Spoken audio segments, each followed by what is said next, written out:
Glória a Deus.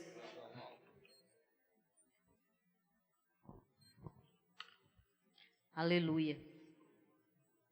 Eu estava vendo um culto, né, irmãos? Lá na igreja do Eusébio.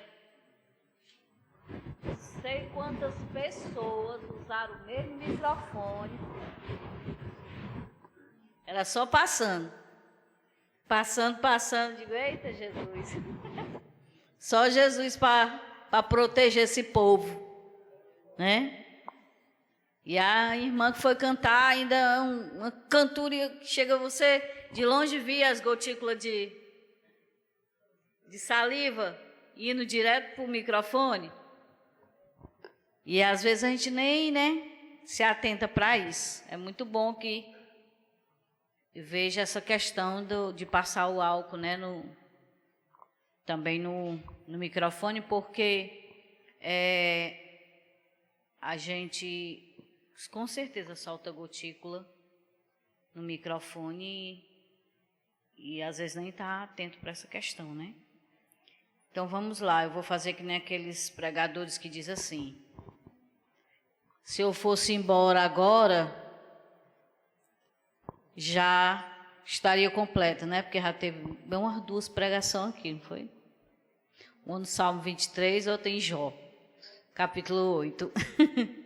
Então, assim, eu vou fazer o possível para ser bem objetivo, né? Quero saudar os irmãos com a parte do Senhor, amém?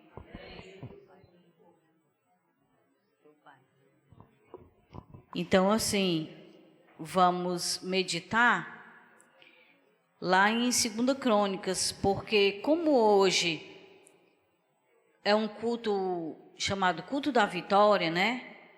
Então eu vou falar sobre os 3 passos para uma vida cristã vitoriosa. Então fica lá em 2 Crônicas 14, 2 Crônicas 14. Quando os irmãos acharem, dê um glória a Deus aí. Eita Jesus, os irmãos são parada, viu? Os irmãos são parada dura. Rapidinho acha. Diz assim, na epígrafe, que é esse em negrito, esse temazinho em negrito, fala o reinado de Asa, né? E diz assim, Abias, é do 1 ao 7, viu, irmãos? 14, do 1 ao 7. Diz assim, e Abias dormiu com seus pais e o sepultaram na cidade de Davi. Em seu lugar reinou Asa, seu filho, e nos seus dias esteve a terra em paz durante 10 anos. E Asa fez o que era bom e reto aos olhos do Senhor, seu Deus, porque tirou os altares dos deuses estranhos, quebrou as estátuas e cortou os bosques. E mandou a Judá que buscasse ao Senhor, Deus de seus pais, e que observasse a lei e o mandamento. Também tirou de todas as cidades de Judá os altos e as imagens, sobre ele o reino esteve em paz. E edificou cidades fortificadas em Judá, porque a terra estava quieta e não havia guerra contra ele naqueles anos, porquanto o Senhor lhe dera repouso. Disse, pois, a Judá, edifiquemos esta cidade, cerquemo-las de muros e torres, portas e ferrolhos, enquanto a terra ainda é nossa, pois buscamos ao Senhor nosso Deus. Buscamo-lo e deu-nos repouso de todos os lados. Assim edificaram e prosperaram. Olha só que palavra tremenda. Esse é o passo a passo de ter uma vida cristã vitoriosa, irmãos. Se eu não quisesse nem pregar, bastava eu ler isso daqui só, e você, como um bom entendedor da palavra, você já iria para casa edificado. Porque isso aqui é o passo a passo de como ter uma vida cristã vitoriosa. Irmãos, muitas vezes a gente se pergunta por que é que tem crente que não sai da miséria, irmão. Felizmente. É necessário a gente falar. Sabe por quê? Porque, como diz a Bíblia, se nós não falarmos, as pedras clamarão. Muitas vezes, irmãos, a gente fica se omitindo de falar certas verdades para não ferir o irmão A, o irmão B. Mas essa é a verdade, irmãos. Essa é a verdade. Porque muitos crentes não têm vida vitoriosa. As pessoas não vê prosperidade nenhuma na vida daquela pessoa. Por que será? O rei Asa, a família dele, irmãos, todinha, se desviou. Os antepassados dele se desviaram. Mas quando o rei Asa assumiu o reinado, rei Asa fez diferente. Começou tirando as coisas que não agradavam ao Senhor do seu meio. Porque os antepassados do rei Asa, irmãos, colocaram poste ídolos na casa do Senhor, adoraram outros deuses, colocaram imagem de escultura de outros deuses dentro do templo de Deus para adorar. Quando o rei Asa assumiu, rei Asa preferiu acreditar na palavra de Deus. Rei Asa mandou que todos adorassem o Deus dos seus pais, não os deuses que as pessoas estavam servindo naquele momento. E o reinado dele foi de paz, de prosperidade. Não foi só ele que prosperou, não. Todos que buscaram ao Senhor prosperaram. Olha só que palavra tremenda. Irmã, eu não sabia disso, irmã. Por que será que você não sabia? Porque você não procurou a Bíblia para ler, irmãos. Porque quando a gente procura a Bíblia e lê, a gente sabe que está contida nela. A gente sabe que está contida nela.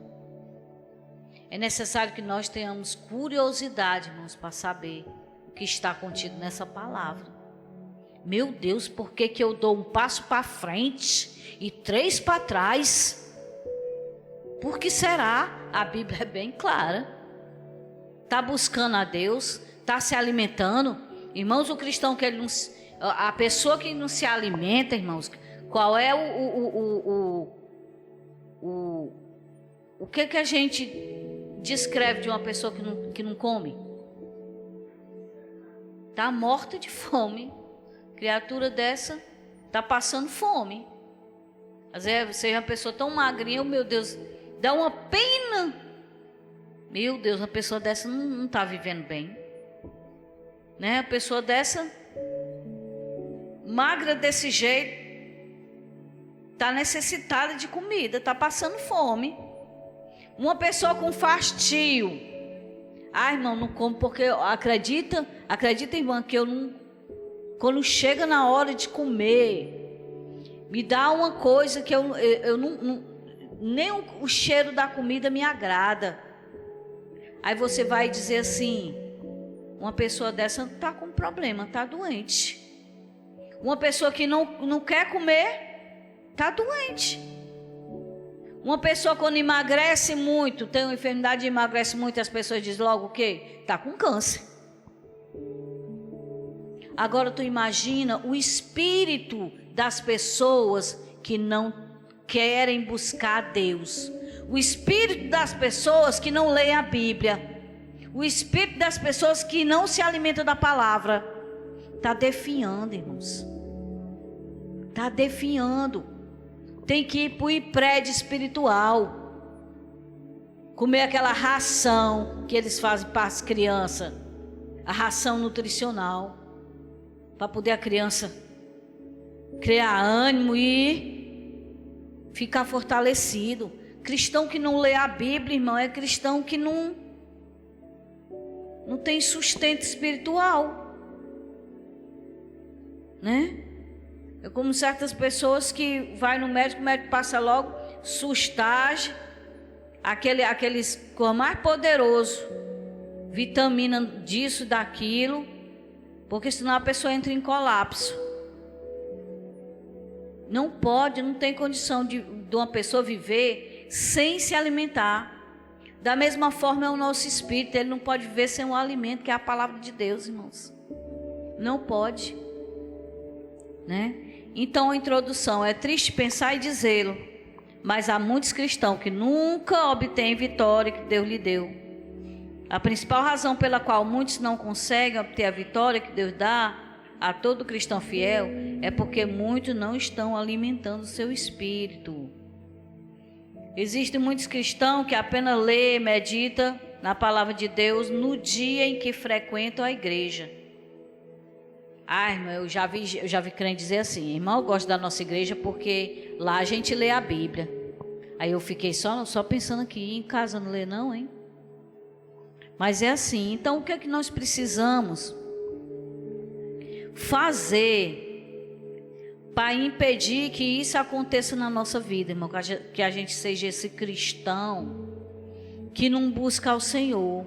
Às vezes eu fico assim, que eu vejo um cristão que a gente fala uma história da Bíblia e a pessoa diz assim: e tem isso na Bíblia? Vixe, irmão, dá vontade de cavar um buraco assim na minha frente e me enfiar.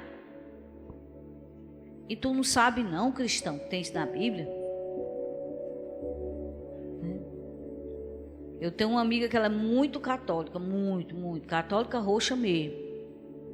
Mas o que mais me fez eu ganhar ela, para ela ser ouvinte da palavra, irmão, sabe o que foi? Foi eu começar a contar histórias da Bíblia para ela. A primeira história que eu contei para ela foi de José. Ela me contou uma história e eu disse assim: vixe, você está parecendo José. Aí ela disse: e José passou por isso? Eu disse: passou pior. E ela disse assim: Vala, eu não sabia que José, marido de Maria, tinha passado por isso. E tem isso na Bíblia? Eu disse: não, amada, não foi José, esposo de Maria, não, que passou por isso, não. Foi o outro José. Ela disse: se tem outro José além desse na Bíblia? Olha só.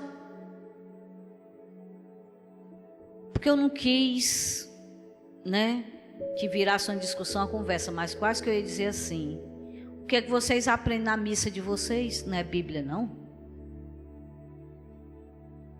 Porque você não saber que existe um José, o outro José do Egito. Eu disse: não, amada, José, o José do Egito. E tinha esse. Eu disse: tinha. Pois me conta essa história. E eu fui contar a história de José do Egito. Ela ficou maravilhada. Depois falei para ela de Esté, de Ruth e de vários outros personagens da Bíblia que ela nunca tinha ouvido falar. Eu disse: como é que uma pessoa dessa diz que é tão crente, né? Tão crente na... Eu acho que eles chegam lá, adoram aquelas imagens, né? E aí, irmão, o que é que nós precisamos? Número 1, faça o bem, e o bem aos olhos de Deus. Então, no versículo 2, Jonilson, coloca aí, Jonilson, no versículo 2. A primeira coisa que você tem que fazer para impedir que a sua vida seja uma vida mirrada, sem a benção de Deus, sem a prosperidade de Deus, é fazer o bem e o bem aos olhos de Deus. No versículo 2, diz assim, ó: e Asa fez o que era bom e reto aos olhos do Senhor, seu Deus. Qual foi a primeira coisa que o rei Asa fez? Fez o que era bom aos olhos do Senhor. Muitas vezes, irmãos, nós temos a oportunidade de fazer o bem e não fazemos. Esse é chamado o pecado, o pior pecado que tem. É você saber que pode fazer aquele bem, que deve fazer aquele bem e não faz. Às vezes nós fingimos que não vemos certas circunstâncias, certas coisas, ficamos penalizados com alguma coisa, mas nós não movemos uma palha para fazer o bem para aquele que está passando pela necessidade. Nós colocamos na balança muita coisa para poder ajudar as pessoas, para poder fazer o bem. Ai, mas isso aí não é da minha alçada, não. Isso aí não é da minha alçada. Irmão, aquilo que nós podemos fazer e não fazemos, nós estamos em pecado, nos omitindo de fazer o bem. O rei Asa, ele fez o que era bom aos olhos do Senhor. O que Deus nos encomendou que nós possamos fazer, né? Está lá em Marcos 16:15. Bota aí, Jonilson. Marcos 16:15, para ser mais rápido. Marcos 16:15. E disse-lhe: ide por todo o mundo, pregai o evangelho a toda criatura. Isso aqui é uma das coisas que nós temos que fazer, irmãos, e muitas vezes a gente não faz. A gente entra no ônibus e conversa com um, conversa com o outro. Tem mulher, um negócio dessa pandemia, e fala de pandemia, e fala de tudo no mundo, menos de Jesus. Esse é um dos bens que nós, cristãos de hoje, é para fazer e não faz. Muitas vezes perdemos as oportunidades de falar de Jesus para as pessoas, achando que aquele não é o momento, aquela não é a pessoa certa para a gente falar de Jesus para elas, né? E não, fulano é espírita, não, fulano é um bandista, eu vou lá falar, vai me escorraçar, e você está com medo? Não temos que temer, não, temos que falar, porque é uma ordenança. Ide por todo mundo e pregai o evangelho a toda criatura, todos, sem exceção. Todos, sem exceção. O B, perseverar em santidade. Hebreus 12:14. Temos que ser santo, irmão, do começo até o final da nossa vida com Cristo, né? Seguir a paz com todos e a santificação, sem a qual ninguém verá o Senhor. Tem pessoas que começam sua fé tão fervorosas, aí depois vão relaxando, sabe, irmãos? Aí já tem aquela história do, não tem nada a ver, né? Essa semana nós tivemos presenciando pessoas que se dizem crente e a geladeira lotada de cerveja, sabe? Vez quando pega uma e eu só vendo arrumação. Diz que é crente, mas não se controla a língua. Diz que é crente, mas na hora da ira diz assim: Jesus, olha para lá 5 minutos, né? Diz que é crente, mas não confia nem no seu pastor. Irmãos, uma coisa que eu achei linda, todos souberam do pastor Davi Góes, né? Que tá aí uma coisa sobre a vida dele. E eu vi um dos membros da igreja dele dizendo assim: eu defendo meu pastor com unhas e dentes. Sabe? Eu defendo meu pastor com unhas e dentes. Irmão, achei aquilo tão lindo. Sabe o que é isso, irmão? Confiança no seu pastor. Tem pessoas que vê as pessoas na rua falando mal do seu pastor. Uns se calam, não tem coragem de falar nada. Outros faz reajudar a falar mal. E muitas vezes não defende. O quê? Você lave sua boca antes de falar do meu pastor. Que é isso? Defenda, irmão, confie no seu pastor. Eu fiquei assim babando quando eu vi aquele comentário daquele irmão. Eu defendo o meu pastor com unhas e dentes. Eu disse, Jesus, se todos os membros fossem assim, né? Fiquei lembrando de tempos aqui em que pessoas saíram dessa igreja, do ministério, né? Pastor que andaram pisando na bola. Os irmãos não sabiam nem o que era que o infeliz tinha feito. Ainda botaram em dúvida. Ai, mas o pastorzinho era bonzinho, bichinho, tadinho. Pastor Marconi foi injusto. Quantos defenderam o infeliz? Sabe? E eu ficava assim, meu Deus. Os irmãos não confiam na decisão que foi tomada. Não sabe nem quem é o criatura. E ficam defendendo. Ao invés de dizer, não, se o meu pastor tomou essa atitude, ele sabe por quê. Mas não, ficaram colocando em dúvida. Eu lembrei tanto disso quando eu vi aquele negócio ali, estampado na rede social, eu defendo o meu pastor. E olha que esse irmão está com pouco tempo que está se congregando lá, porque ele morava fora, morava em Portugal. E quando veio de Portugal, resolveu se congregar lá na igreja do pastor Davi. Né? Mas dizendo, e colocou nos stories, e colocou em todo canto, mandou mensagem, até uma das mensagens mandou para mim, explicando, dizendo que aquilo era uma perseguição.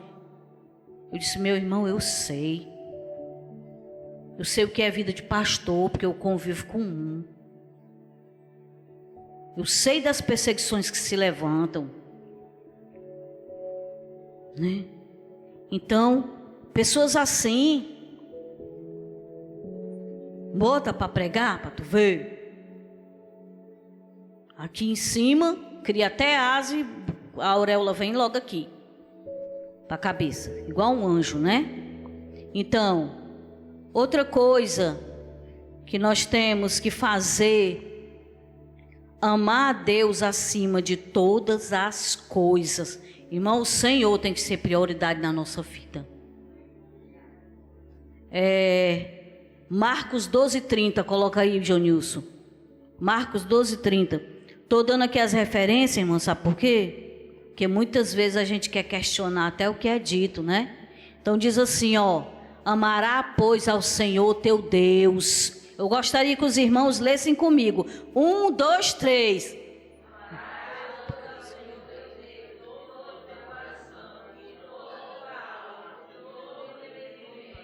E de todas as tuas forças. Esse é o primeiro mandamento. Então, irmãos, o amor de Deus tem que ser o primeiro amor da nossa vida. Ele tem que ser a prioridade. Quando o Senhor não estiver sendo a prioridade na sua vida, irmão, nada vai para frente. Nada vai. Você pode se mudar para os Estados Unidos. Você pode se mudar para o Canadá, para o Reino Unido. Mas a sua vida vai estar na mesmice. Um passo para frente e 2 para trás. Outro dia, houve uma conversa dentro do meu carro, do meu marido com meu filho, Isaac. E ele discutindo, porque os meus sonhos, porque eu quero ir embora, morar na Austrália, porque não sei o que, eu só escutando. E ele aí discutindo, porque não é assim, não sei o que, porque não sei o que, não sei o que, não sei o que, não sei o que, não sei o que. E ficava, não parava aquela discussão. Eu disse assim, olha, e eu sentado no banco de trás, só ouvindo a arrumação. Até que eu disse assim, eu posso falar? Pode. Só sei uma coisa, que se Deus não for a prioridade na tua vida, pode ir para onde tu quiser ir, meu amigo, mas lá tu não vai prosperar, tu não vai para frente. E olha lá, se tu for até a esquina sem Deus. Sem Deus, enquanto Deus não for a prioridade na nossa vida, irmãos, não adianta nem fazer plano. Porque tá aí um monte de gente que fez plano para 2020. Ai, que 2020, pois tá aí. E 2020 vai ser o ano. Vai ser o ano, vai ser top. Eu vou fazer isso, vou fazer aquilo, aquilo e aquilo outro. E não fizeram foi nada. Não fizeram foi nada. Por quê? Porque o homem pode fazer 1000 planos, mas essa resposta certa vem da boca de Deus. Agora, meu irmão, se Deus for a prioridade na tua vida, pode navegar no oceano do Espírito. Faz os teus planos no Senhor, colocando o Senhor na frente. Senhor, eu tenho um sonho assim, assim, assim, mas tu é que sabe, Senhor. Senhor, eu tenho um sonho assim, assim, assim, assim, mas Senhor, que tu sabe qual é o melhor caminho. Ah, Senhor, chegou uma pessoa e me fez uma proposta poderosa, mas eu não sei, Senhor, se é da tua vontade. Então, Senhor, me revela. Aí, meu irmão, pode mandar o capeta sair da frente, que ele sai com gosto de gás. Irmãos, eu recebi uma proposta para ser técnica responsável de uma casa de recuperação lá no Eusébio. Eu que ia assinar, todas as decisões eram passadas por mim. Eu ia ser a assistente social responsável por aquela clínica todinha. Uma coisa só saía de lá se eu assinasse. Aí foi a pessoa dona da clínica disse assim: você pode vir aqui falar comigo, encontrar comigo aqui na AMA? Eu disse, tudo bem, vou. Fui. Cheguei lá, irmãos. Encontrei com ela, aí ela disse, cadê seus documentos? Está aqui, estava tudo numa pasta. Seu registro, você tem seu registro de serviço na assistência social? Está aqui. Tudo certinho. Entreguei para ela, as xerox, tudo, documentação. Pronto. Você é a técnica responsável pela clínica. Aí eu disse, sim, me diga aí horário de trabalho. Não, você só precisa ir lá 2 vezes por semana. Eu disse, eita Jesus. Aí eu peguei, comecei a ficar curiosa, né? Aí eu disse assim, vem cá, como é o seu método? Seu método de admissão dos dependentes químicos na sua clínica? Você entrevista as famílias? Você vai na casa do dependente químico? Você faz isso? Faça. Eu achei a conversa tão mole, sabe, irmão? Quando eu cheguei em casa, eu comecei a ficar incomodada. Comecei a ficar incomodada. Eu disse, Senhor, era a minha chance, irmão. Aí eu liguei para algumas amigas, eu disse, fulano, o que tu acha? Tu é doida, é uma bênção. Isso aí pro teu currículo, menino, tu vai ver, vai ser só bênção. Ninguém conseguiu isso aí que tu conseguiu. Eu disse, Senhor, botei meu joelho no chão e disse, Senhor, eu só vou se for da tua vontade.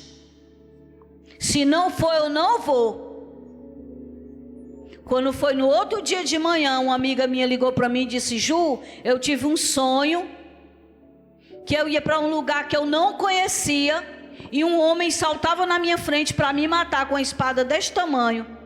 E, irmãos, ela contando pelo telefone e eu chorando do outro lado. O Senhor falando, não vai, que isso aí é para ti, não é para ela. Não vai, esse homem é um demônio. Lá está cheio de demônio, não vai. Irmão, sabe o que eu fiz? Isso foi bem cedinho, 9 horas da manhã eu liguei para a mulher, não vou para a tua clínica. Não estou sentindo no meu coração de ir. Aí o pessoal, tu perdeu.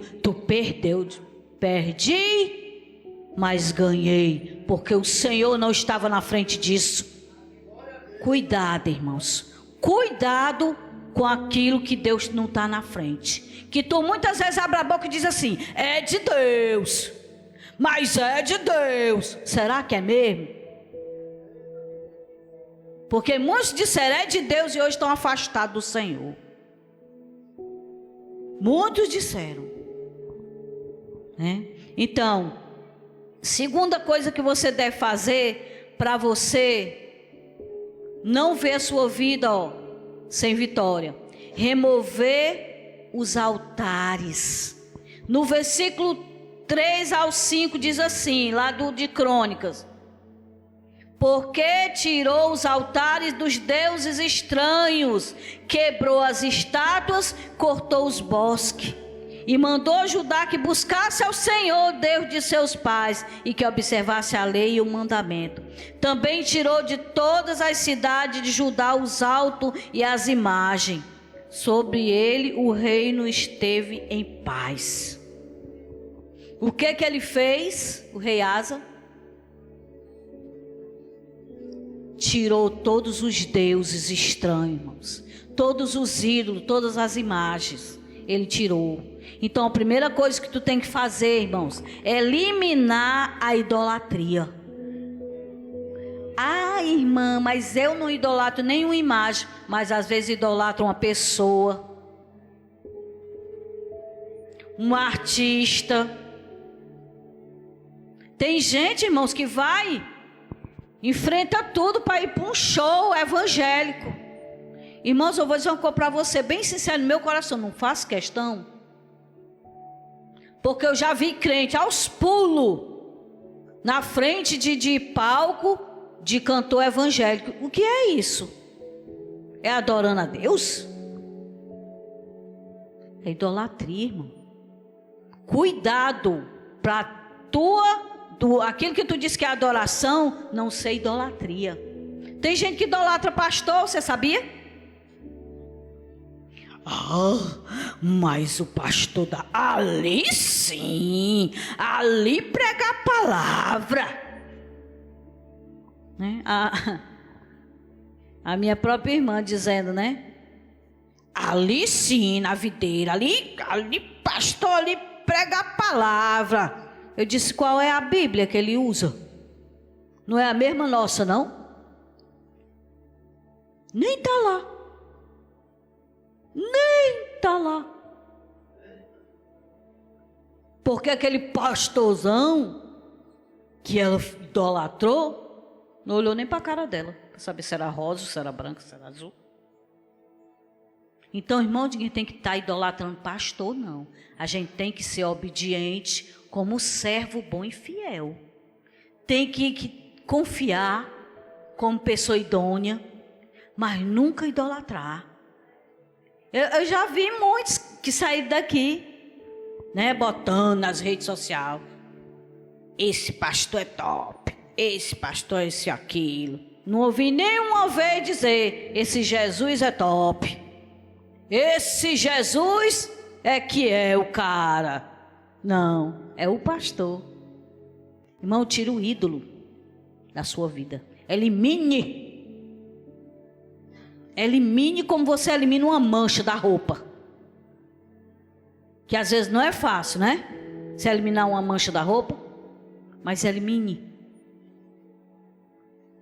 E às vezes, irmãos,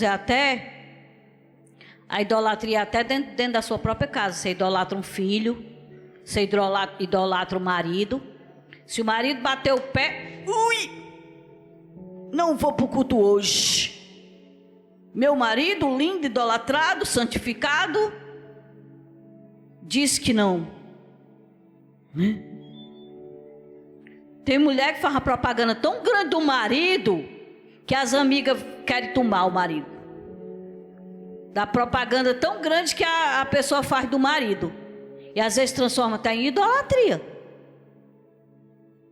Uma vez a amiga minha, ai, porque o meu marido é isso, meu marido é aquilo, o meu marido, eu digo, mulher, já estou com vontade de conhecer teu marido. Vigia na terra, mulher. Com poucas amigas tuas aqui do trabalho, estão tudo querendo conhecer teu marido. É uma coisa que já se tornava idolatria. Todos os maridos eram ruins, mas o dela era no altar. Então, cuidado para isso não se tornar idolatria. Elimine o orgulho. Bota lá em Provérbios, que esse aqui é muito importante. Provérbios 21:4, Jonilson. Eliminar o orgulho. Olha só.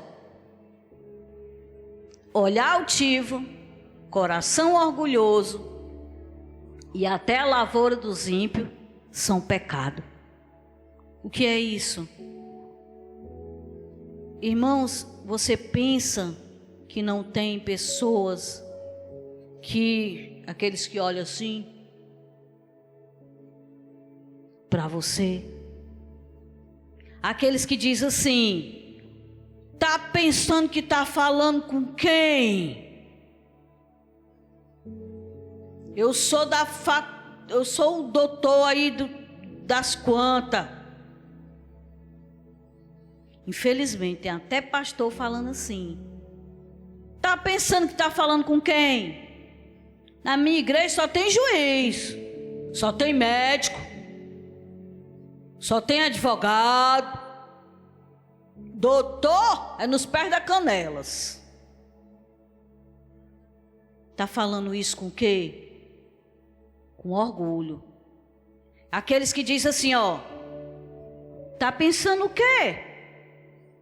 Eu sou amigo do major fulano de tal, dos Anzóis Pereira. Sabe o coronel fulano de tal? Ele é meu amigo, tá pensando, tira o carro do meio, meu amigo. Pensando o quê? Tá falando com quem? Cuidado com isso aí. É só o que nós temos visto ultimamente, irmão. Pessoas altivas, orgulhosas. Não deixe o orgulho tomar conta do seu coração. Porque até Naamã, que era chefe do exército, era um homão lá, sei das quantas, né? Mas ele teve que descer no rio sujo. E não foi só uma vez, não, foi 7. Então, se for necessário, desce no canal do rio Cocó. Estou dando um exemplo assim, né, para você entender bem. Mas não sejamos orgulhosos. Elimine o orgulho da sua vida. Terceiro ponto e último: construção. No versículo 6 e 7 de Crônicas 6 e 7 diz assim: E edificou cidades fortificadas em Judá, porque a terra estava quieta e não havia guerra contra ele naqueles anos, porquanto o Senhor lhe dera repouso. Disse, pois, a Judá: edifiquemos estas cidades e cerquemo-las de muros e torres, portas e ferrolhos. Enquanto a terra ainda é nossa, pois buscamos ao Senhor nosso Deus, buscamo-lo e deu-nos repouso de todos os lados. Assim edificaram e prosperaram. Olha só, fala de que é isso aqui? Edificação. Edificação. Construir a casa sobre o quê? A rocha. Não fala sobre a casa edificada sobre a areia, sobre a casa edificada sobre a rocha? Então, está lá em Lucas 6,48. Coloca aí, Janilson. Lucas 6,48. Que vocês já sabem qual é o versículo. Porque aqui só tem gente que lê a Bíblia, menino. Está pensando o quê? Dessa igreja? É semelhante ao homem que edificou uma casa e cavou e abriu bem fundo e pôs os alicerces sobre a rocha. E vindo a enchente, bateu com ímpeto a corrente naquela água e não a pôde abalar, porque estava fundada sobre a rocha. Eita Deus, dá um glória a Deus aí, igreja. A tua edificação está sobre a areia ou sobre a rocha? Pensa nisso. Aleluia. Olha só. Até a história infantil dos 3 porquinhos. Os 3 porquinhos dá para não sei quantas coisas da Bíblia, né? Primeiro as virgens loucas e as prudentes. 2 porquinhos, eram 3 porquinhos, né? 2 eram loucos e 1 era prudente, né? Existe aquela passagem da edificação, essa passagem da edificação sobre a rocha e sobre, né? Os 2 porquinhos, os 2 primeiros, né? Um edificou uma casa de palha. O lobo mau, ó, lá se foi palha para todo lado. Lá se vai o porquinho, correndo para a segunda casa. E entrou na casa que o outro porquinho tinha feito de madeira. Ora, o lobo veio e assoprou, como diz a história. E a casa, ó, necas de pitibiribas. Foi-se embora. E aí os 2 saíram correndo, ó. E o lobo correndo atrás. Entraram na última casinha, que foi construída de alicerce, de tijolo, de cimento. E aí o lobo fez o quê?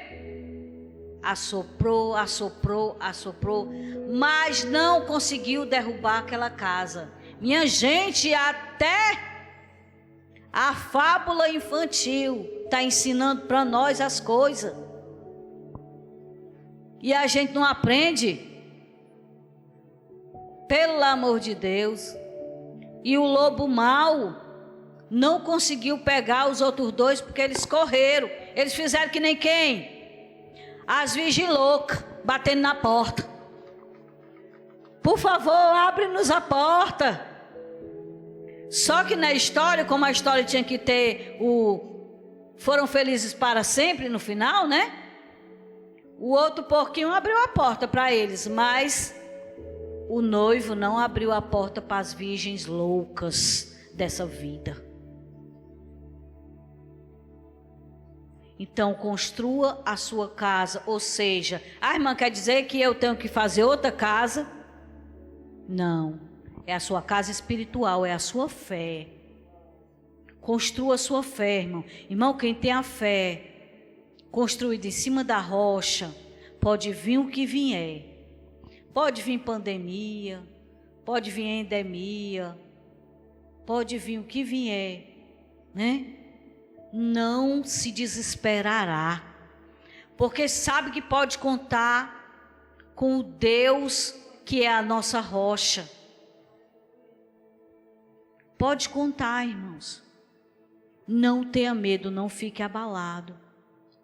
Coisas estão acontecendo, sim, mas a nossa fé está firmada aonde? Sobre a rocha. Eu quero dar uma palavra para você. Você está aqui nessa noite porque a tua casa está edificada sobre a rocha. Você está aqui nessa noite porque Deus quer entregar a sua vitória ainda hoje. Você está aqui nessa noite porque Deus tem contemplado os desejos do teu coração. Tem contemplado. Hoje eu acordei dizendo para o meu marido: meu filho, eu tive um sonho que não saiu da minha mente, porque foi um sonho e o sonho mandava eu falar uma coisa para alguém, e eu só fiquei em dúvida com relação à pessoa, né? Porque o Senhor falava assim: fala para essa pessoa, e me mostrava a pessoa, né? Fala para essa pessoa que ela tem uns desejos no coração dela que só eu que sei. Só eu sei. Ela não falou ainda para ninguém sobre esse desejo que ela tem. Fala para ela que eu vou realizar.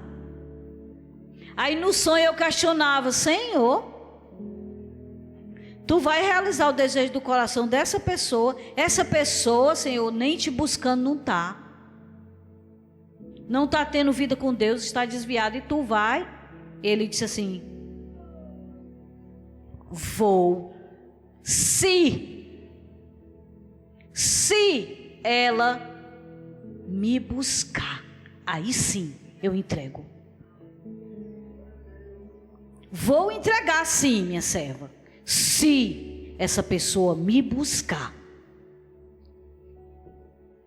Então, eu creio que esse sonho que eu tive, talvez até não seja para essa pessoa, mas seja para você que está aí escutando essa mensagem.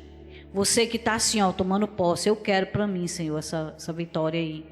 Esse desejo cumprido do meu coração, eu quero para mim, Senhor. Eu quero Te buscar, eu quero Te adorar, eu quero entregar a minha vida diante de Ti. Então, outra coisa, ensine seus filhos. Ensina o teu filho o caminho que ele deve andar, e quando ele ainda crescer, não se desviará dele, né? Seja o modelo. Tiago 1:22. Seja o modelo para o teu filho. Porque, irmãos, eu vou dizer uma coisa para você: até quando você é modelo, ainda o diabo ainda quer tirar teus filhos da presença de Deus. Agora, que dirá quando tu não é? Que dirá quando tu não é?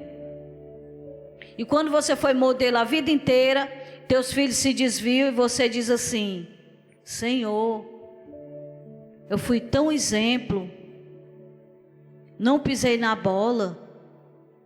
Agora tu imagina aquele que nunca deu exemplo de nada na vida cristã. Estou falando na vida cristã, não estou nem falando do mundo não. Quando nós somos conscientes de quem nós somos, o Deus que nós servimos, temos que ser exemplo em tudo, irmãos. Em tudo. Uma vez eu fiquei meditando sobre essa palavra, fazendo uma reflexão.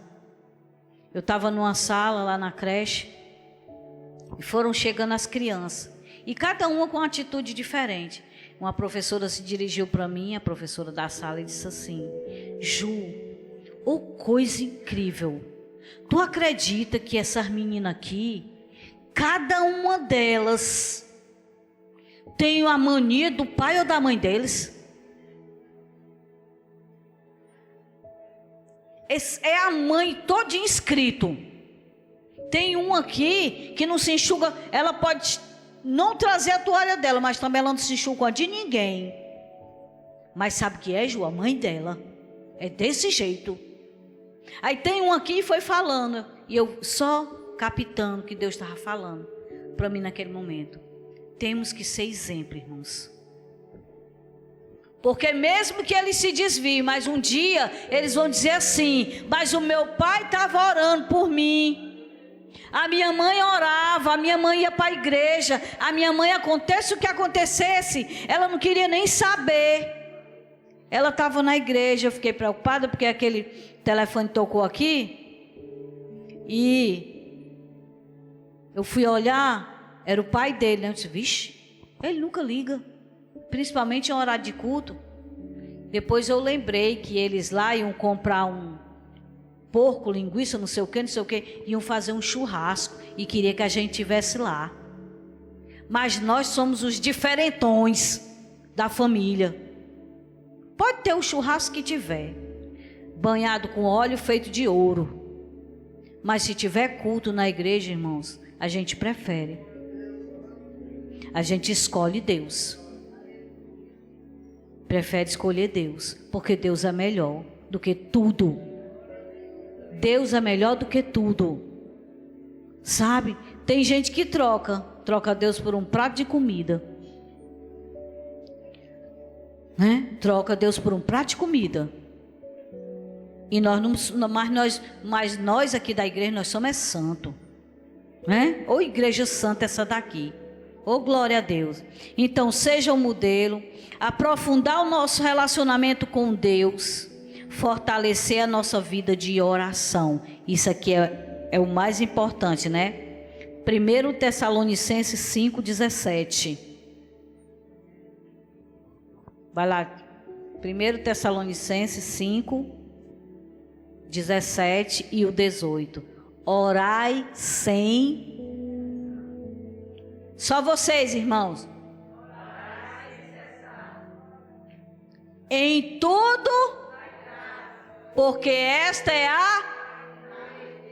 em Cristo Jesus para convosco.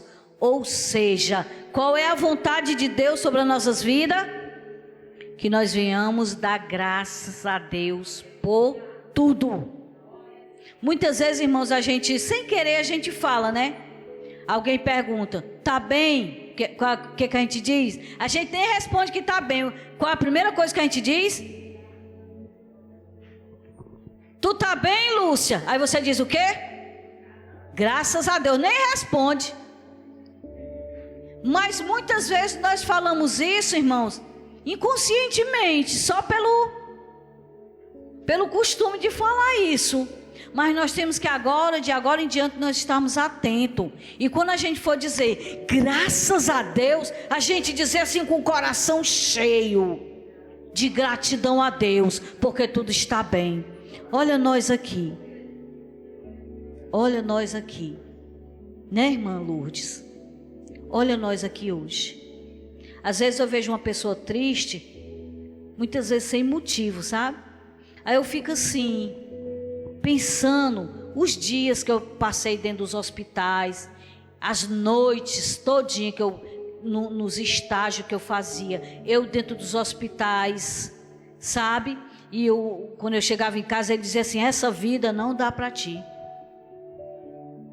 porque toda vida tu chega com dor de cabeça, toda vida tu chega com enxaqueca. Irmã, porque era pesado. Uma vez, irmão, eu fui passar num corredor da Santa Casa em direção da UTI. Era uma noite de plantão que a gente foi dar. Era 11h30 da noite, Lúcia.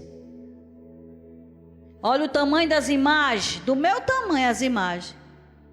Assim, num pedestal assim, no corredor, tudo cheio. Quando eu passei no corredor,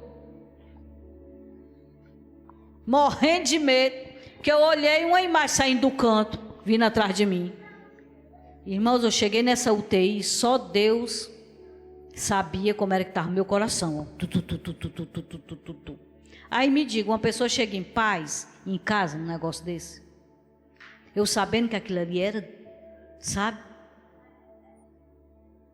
Então, irmãos, nós temos que fortalecer a nossa vida de oração.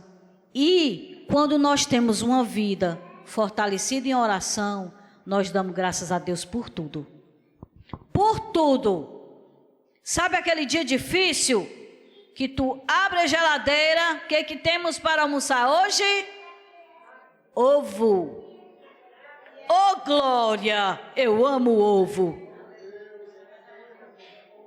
É desse jeito, irmão. É desse jeito. Em tudo dai graça, que essa é a vontade de Deus em Cristo Jesus para conosco. Amém? Então a conclusão, temos que fazer um compromisso genuíno com Deus. Não podemos ser meio cristão, irmãos, ou tu é ou tu não é. Amém? Ou tu é ou tu não é. Não fica em cima do muro sendo chamuscado pela chama do inferno.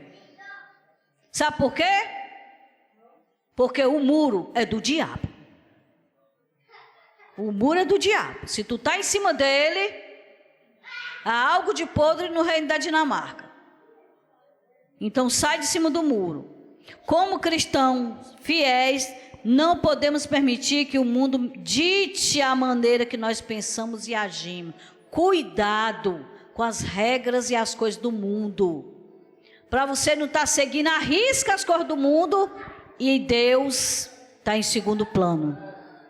né? Mas devemos permitir que seja apenas Deus a guiar a nossa vida. Para impedir que o nosso espírito morra, temos que perseverar em agradar a Deus o tempo todo. Temos que derrubar os altares que criamos em nossas vidas, que impedem Deus de ocupar a primeira posição. Temos que edificar nossa vida na rocha eterna, que é quem? Jesus Cristo. Qual é a nossa rocha eterna, irmãos? Jesus Cristo.